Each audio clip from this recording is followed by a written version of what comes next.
तर मंडळी नमस्कार, स्वागत आहे तुमचं आपल्या चॅनलवर अजून एका नवीन व्हिडिओमध्ये. मी वर्षा राणी चौधरी, तुमची एक नवीन मैत्रीण आली, एक नवीन शेतकरी. तर सकाळ सकाळी मी ब्लॉग स्टार्ट करायला घेतलाय आणि चौधरी साहेब आमचे सकाळपासून बिचारी इकडून तिकडं तिकडून इकडं. मला बाबा एवढं पावसात सकाळी उठल्याबरोबर जायची हिंमतच होत नाही. आणि आमचे चौधरी साहेब सकाळपासून चालू आहे त्यांचं गुरांची कामं करायची. आणि मी सुरुवात म्हणलं आज आपण ह्या शब्दापासून करूया की कोकणकर तुम्हाला मानलं बरं का. सलूट आहे तुम्हाला, 100 तोपांची सलामी राव तुम्हाला. तुम्ही कसं करता एवढ्या पावसामध्ये कामं. आम्हाला 2 दिवस झालं हे झडगं चालू आहे, रात्रीपासून चालू आहे. काल तर दुपारी फटकलेलं होतं, पण रात्रीपासून झडगं चालू आहे. तरी आम्हाला नको झाले, नको वाटतंय असला पाऊस. एवढा रिमझिमसारखं सतत पडणारा पाऊस नको आहे आमच्याकडे. मोठे मोठे पाऊस पडतात, कधीतरीच पडतात, तेच आम्हाला बरं वाटायला लागले. म्हणजे सवय होऊन गेली हो, दुष्काळी भाग आहे आमचा. आणि कालपासून असा हा पाऊस लागून राहिलाय ना, तर नको नको झाले अक्षरशः पावसाने. गुरं आखडून गेली, आमची गुरं दांडरून गेली, शेडमध्ये घातलेत तरी. आणि शेळ्या ओट्यावर बांधल्या. बाथरूममध्ये किती वेळ सोडणार ना शेळ्यांना आपण, किती वेळ राहतील बाथरूममध्ये त्या शेळ्या. मग बाथरूममध्ये मी केलं होतं नियोजन, पण सकाळची आपलीच कामं असतात बाथरूममध्ये, म्हणजे आंघोळ्या वगैरे. तर बाथरूममध्ये शेळ्यांना किती वेळ ठेवणार. आणि त्या एवढा पण मोठा स्पेस नाही, जसं इथं लांबून लांबून बांधलेले आहेत तसं बाथरूममध्ये इतका मोठा पण स्पेस नाही की अशा एवढ्या खळखळीत शेळ्या बसतील. म्हणून परत एकदा शेळ्या ओट्यावर आल्या आमच्या. आणि पुरं तर सगळी हटून बिटून दाटी वाटीने सगळेजण शेडमध्ये उभेत. बघावं तिकडं चिकचिक चिकचिक चिकचिक झाली पावसाने, आणि नको वाटायला लागला एवढा पाऊस आम्हाला. सकाळपासून एकच प्रश्न डोक्यात, कोकणकर कसे करत असतील. पण असो, तुम्ही पावसाळ्या असा पाऊस तुमच्याकडं 24 तास चालू असतो आणि दरवर्षी असतो, त्याच्यामुळे तुम्ही तयारीमध्ये असता. आणि आमच्याकडं काय तयारी आम्ही केलेली नसते एवढ्या पावसाची, म्हणून थोडंसं आम्हाला अवघड वाटते. पण सवय नाही त्यामुळं थोडं चिडचिड होते आमची. आणि चिडचिड म्हणजे पाऊस तर हवाच आहे सर्वांना, चिडचिड करून काय फायदा आहे. पण असं होतं ना की अरे बाबा बाद झाला आता, नको असा नको.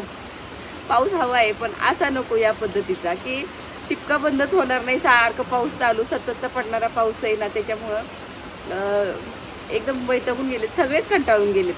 नाही तोवर नाही. आणि बाबांनी ह्या असं लावून धरले 2 दिवसापासून, 3-4 दिवस झालं ऊन नाही बघितले आम्ही. आणि आता नको वाटायला लागले, कधी ऊन दिसेल असं झालंय. तर असो, धूर लागतोय चुलीचा मला इथं. आणि छान वाटतंय. आमची आज इथली चूल पेटवली, आमच्या अण्णा बाहेरची चूल पेटवत असतात पाणी तापवण्यासाठी. आणि मी बाबा आपली चूल धरूनच बसलेली सकाळपासून. मी काही कोणती कामं केलेली नाही आहेत, कारण नको नको मला असं इतकं चिकचिकीमध्ये भिजायला वगैरे काही आवडत नाही. तर आमच्या धारा अजून बाकी आहेत आणि चौधरी साहेब गेलेत गाय पानवायला. आता मला जायला लागेल धार काढायला. तर भेटू आपण नंतर. तर मंडळी उघडलेला आहे पाऊस आणि सकाळचे वाजलेत किती, 10:30.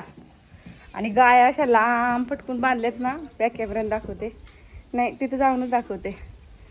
आणि आता वटा धुवून काढते, शेळ्या बिळ्या सगळं बाहेर काढले. ऊन पडले, थोडंसं उन्हाची चटक पडली, दिसते का ऊन वट्यावर. मस्त वटा धुवून काढते.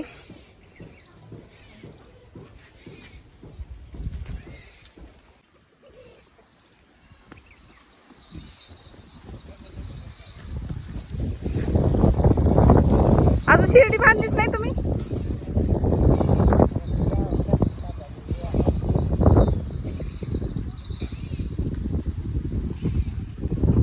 आणि एक गाय तिकडं गंजीत बांधली पलीकडं, दिसत नाही आता इथून, पण हाय गंजीच्या समोरच खाते तिकडं.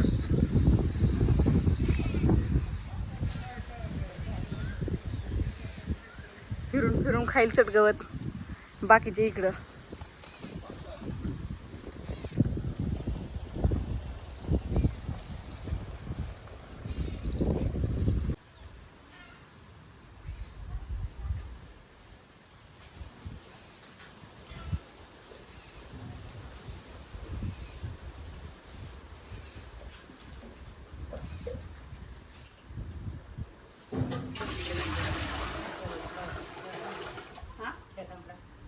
बनवू का तुमच्यासाठी?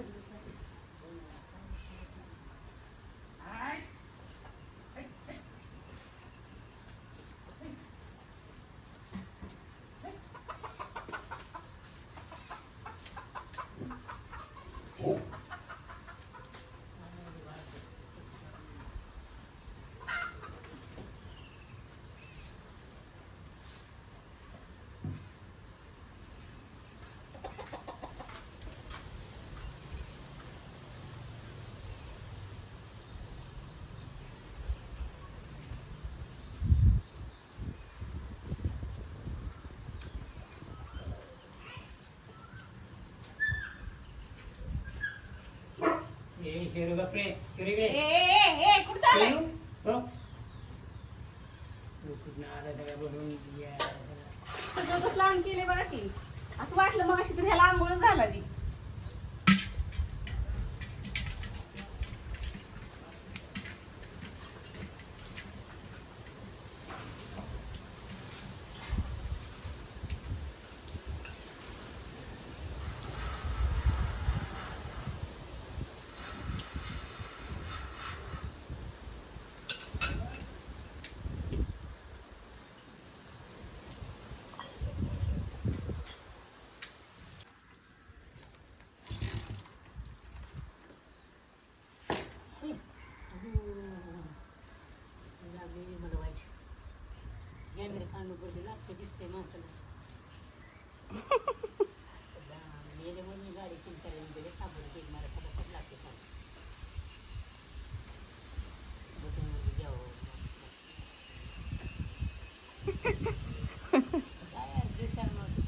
हा पण मग मी मारलं काय तुम्हाला.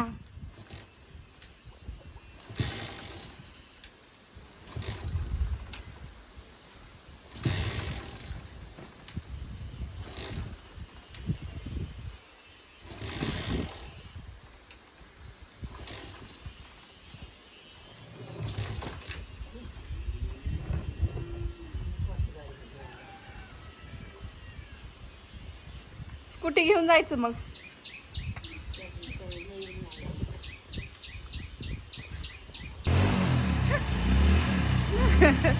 बघू किती हसू आलं बघू.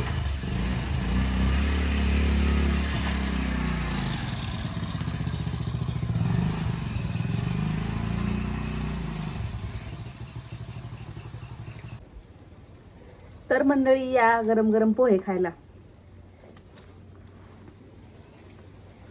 पोह्याला तसं मिरची लय तिखट आहे का नाही. तिखट झालेत पोहे. कोथिंबीर नाही, बिना कोथिंबीरीचे पोहे केलेत. पण मिरच्या अगदी 5-6 टाकले पण लय तिखट झालेत पोहे.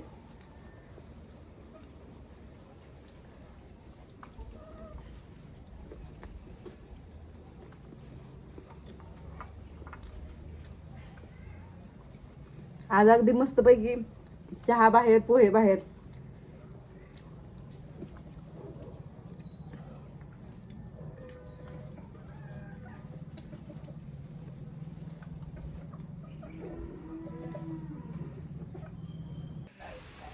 आज आमची मोटरच वरची चालू होत नव्हती. मग अण्णा म्हणले बळ्यातली तरी बोरची मोटर चालू करतो.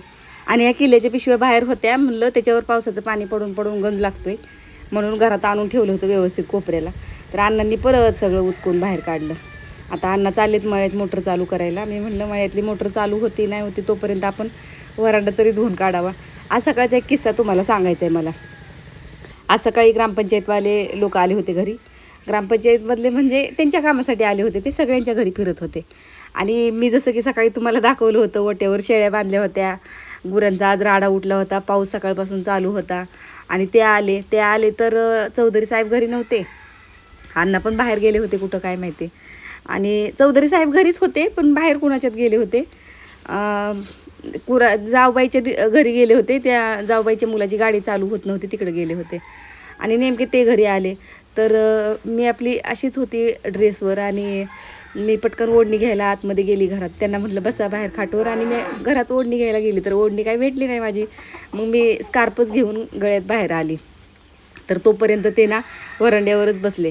तर वरांड्यावर आहे ना जसं शेळ्या बांधतोय ना, शेळ्या बांधलेल्या असतात ना वरांड्यावर, जरी लेंड्या आम्ही झाडून काढल्या ना तरी पण आहे ना सगळी शेळ्यांची केस पडलेली असतात ओट्यावर. आणि पावसाने कसं ओट्याच्या खाली उतरलं की सगळी मातीच आहे. गाईच्या शेडकडं पण माती आणि पायऱ्यांच्या खाली पण माती.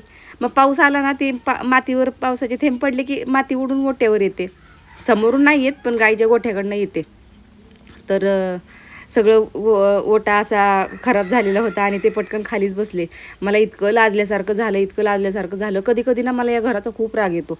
इतकं छान ठेवायचा प्रयत्न करते मी, किती व्यवस्थित ठेवायचा. आणि बघायला गेलं तर हा वरांडा खूप मोठा आहे आमचा. हा ओटा जो आहे ना खूप मोठा आहे, पण सगळा पसाऱ्यानेच व्यस्त असतो. तर मी आज कणकीजवळचा सगळा पसारा काढला आहे, पण 2 दिवसांनी तुम्हाला तेवढाच पसारा तिथं दिसणार. कारण तिथं मी शेंगांची गोणी घरात ठेवली नाही. घरात ठेवली असते तर तिथं काय होतं, घरात एक रात्रीचं झोपेत घुस येते आणि ते शेंगा तोडते. म्हणून मग मी ते बाहेरच ठेवले. म्हटलं घरात घुस लागली कुणीकडे तर एकदा कुठल्या कोपऱ्यात जाऊन बसली तर कळायचं पण नाही, म्हणून मी बाहेर ठेवली होती. आणि बाहेरच रेशनचे आणलेले गहू असतात. परत आता मक्याची पिशवी खाली झाली, काय आदलीवर मका राहिली असेल, सगळं सामान मी खाटवर ठेवलेलं आहे आमच्या बाहेरच्या ओट्यावरच्या. कारण मला इथं धुवून काढायचे.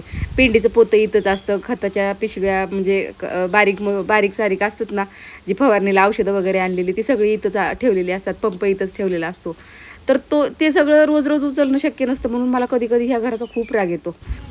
तर काय सांगावं ह्या वट्याची गंमत तुम्हाला. एवढी वैताग येतो ना ह्या वट्याला साफ करता करता. आणि आज तर मला वटा धुताना गोगलगाय दिसली. ही गोगलगाय कुठून आली होती काय माहिती. पाण्यात आली होती विहिरीच्या का खालून वट्यावर आली होती का काय माहिती. तिला थोडी डिवसली. म्हणलं काय करते बघावं, पण काय नाही, बिचारी डिवसल्यावर शिंगा आतमध्ये घेत होती. आणि मी जरा लांब झाली की अजून शिंग बाहेर काढत होती. तर कसा सुगावा घेत चालली होती बघा ना तिच्या रस्त्याने ती. तर असो, आज तर मी पक्क ठरवलं होतं की आज वटा असा चकाचक धुवून काढते ना. पण काय नाही, हा वटा धुतला ना, आज धुतला तरी अजून 2 दिवसांनी आहे तसा होणार आहे. आज तर मी त्याला चांगला डिटर्जंट टाकून वगैरे मस्त घासून धुवून काढलेलं आहे. आणि पाण्याचं तर आता बघू, होईल ते जाईल. मोटर तर अजून चालूच झाली नव्हती, पण म्हटलं घेतलेलं काम आता पूर्ण करून टाकावं, म्हणून मग मी ह्याला चांगली धुवत बसली. खरं तर ब्रशनी घासायला पाहिजे, पण एवढा मोठा ओटा, हा वरंडा आहे ना, एवढा मोठा हाताने ब्रशनी घासायचं म्हणल्यावर दुसऱ्या दिवशी मनगटच काम करत नाहीत. धारच काढता येत नाहीत मग मनगटाने, एवढी मनगटं दुखतात.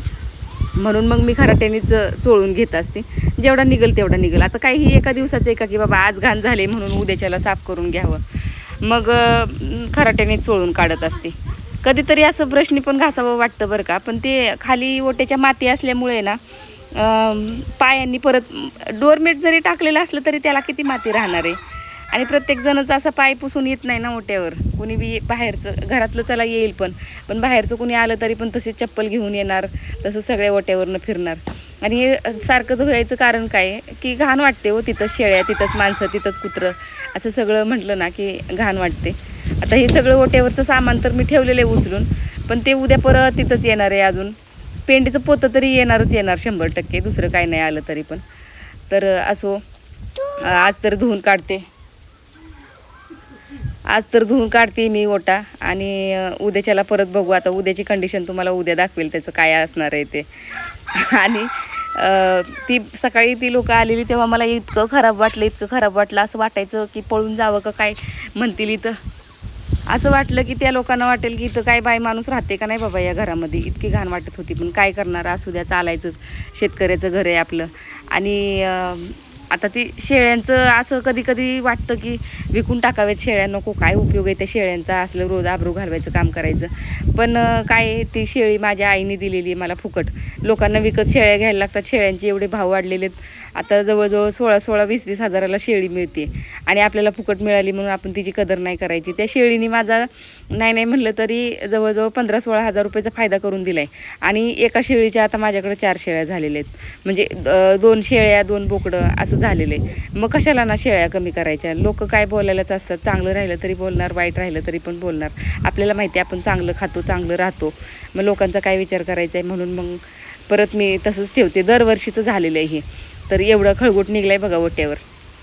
आणि आता एवढंच व्हिडिओमध्ये आजच्यात शेअर करते तुमच्याबरोबर.